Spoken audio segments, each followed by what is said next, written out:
আসসালামু আলাইকুম। স্বাগতম সবাইকে। আশা করি সবাই অনেক অনেক ভালো আছেন। আজ তৈরি করে দেখাবো ছোট মাছের ভর্তা। অনেক সময় বাজার থেকে ছোট মাছ কিনে আনলে তার মধ্যে কয়েক ধরনের ছোট মাছ পাওয়া যায়। চান্দা, বেলে, চিংড়ি, পুঁটি, মলা এই টাইপের পাঁচমিশালি মাছ পাওয়া যায়। আজ আমি সেই রকমেরই পাঁচমিশালি ছোট মাছের ভর্তা তৈরি করব। আর এটা সাদা গরম ভাত দিয়ে খেতে খুবই ভালো লাগে। আমি এখানে ১.৫ কাপের মতো ছোট মাছ নিয়েছি। এখানে কয়েক প্রকারের ছোট মাছ আছে। বাজার থেকে মলা মাছ কিনে এনেছিলাম, সেই মাছের মধ্যেই এই মাছগুলো ছিল। এখানে চান্দা মাছ আছে, চেলা মাছ আছে, চাপিলা মাছ আছে, তারপরে চিংড়ি আছে, পুঁটি আছে। তো এরকম বিভিন্ন টাইপের মাছ কিন্তু ছোট মাছের মধ্যে পাওয়া যায়। সেই মাছগুলোকে আমরা আলাদা করে চচ্চড়ি করি, খেতে খুবই ভালো লাগে। তবে আমি আজকে এই ছোট মাছ দিয়ে ভর্তা তৈরি করব, আর এই ছোট মাছের ভর্তাটা খেতে কিন্তু খুবই ভালো লাগে। মাছগুলোকে আমি কেটে কুটে খুব ভালোভাবে ধুয়ে পরিষ্কার করে নিয়েছি। চুলায় একটা প্যান বসিয়ে দিয়েছি। এখন এর মধ্যে ২ টেবিল চামচ পরিমাণ সরিষার তেল দিয়ে দেব। যেহেতু ভর্তা তৈরি করব তাই সরিষার তেল দিয়ে করলে বেশি ভালো হবে। তবে এখানে রেগুলার রান্নার তেলও ব্যবহার করতে পারেন। এখন এর মধ্যে দিয়ে দেব পেঁয়াজ কুচি। আমি এখানে মাঝারি সাইজের ৩ টা পেঁয়াজ কুচি করে নিয়েছি।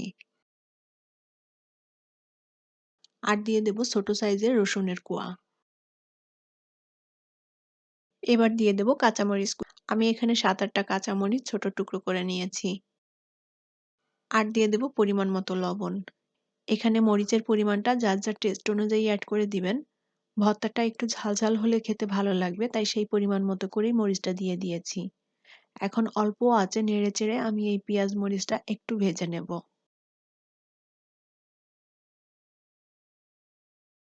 এবার এর মধ্যে দিয়ে দেব ৪ টা শুকনা মরিচ।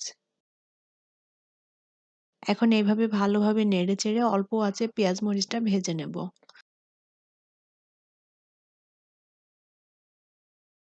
পেঁয়াজ মরিচটা একটু লাল করে ভেজে নিয়েছি। এখন এর মধ্যে সেই ছোট মাছগুলো দিয়ে দেব।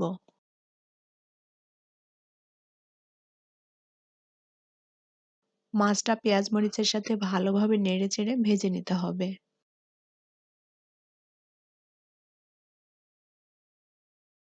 আবারও কিছুটা লবণ দিয়ে দেব।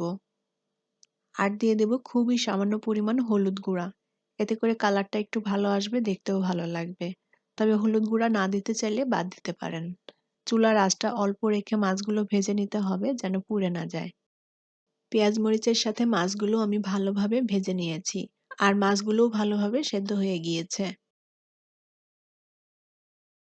এবার এর মধ্যে দিয়ে দেব ধনিয়া পাতা কুচি। আবারও ভালোভাবে নেড়েচেড়ে সবকিছু একসাথে মিশিয়ে নেব। আমি অল্প আঁচে ভালোভাবে নেড়েচেড়ে মাছগুলো ভেজে নিয়েছি। মাছগুলো একেবারে কড়া করে ভাজিনি, মাছগুলো একটু নরম নরম থাকবে আবার সেদ্ধ হয়ে যাবে সেই মতো করে ভেজে নিয়েছি। এখন মাছগুলো চুলা থেকে নামিয়ে নেব। আমি আজকের এই মাছের ভর্তাটা শিলপাটায় বেটে তৈরি করব। আমি মাছগুলোকে পাটার উপর নিয়ে নিলাম। এখন মাছগুলোকে ভালোভাবে বেটে ভর্তা তৈরি করে নেব। এখনো যারা আমার চ্যানেলে নতুন, চ্যানেলটি সাবস্ক্রাইব করেননি তারা প্লিজ আমার চ্যানেলটি সাবস্ক্রাইব করে নেবেন এবং পাশে থাকা ছোট্ট বেল আইকনটি প্রেস করে দিবেন। মাছের ভর্তাটা খুব মিহি করে বেটে নিতে হবে। যেহেতু এখানে অনেকগুলো চান্দা মাছ ছিল আর চান্দা মাছে একটু কাঁটা থাকে, তাই ভর্তাটা খুব মিহি করে বেটে নিতে হবে। পাটায় বেটে যে ভর্তাগুলো তৈরি করা হয় সেই ভর্তার স্বাদটা কিন্তু খুবই অসাধারণ লাগে। অনেক সময় আমরা বাটাবাটির ভয়ে ভর্তাটা তৈরি করতে চাই না। তাই সবসময় চেষ্টা করা হয় যেন হাতে মেখে ভর্তাগুলো তৈরি করা যায়।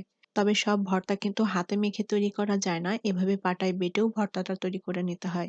আর এই পাটায় বেটে ভর্তার স্বাদটা এক কথায় অসাধারণ হয়। আমি খুব মিহি করে মাছের ভর্তাটা বেটে নিয়েছি। এখন এর মধ্যে কিছুটা সরিষার তেল দিয়ে দেব। তেল দিয়ে ভর্তার সাথে ভালোভাবে মিশিয়ে নিয়ে আবারও একবার বেটে নেব।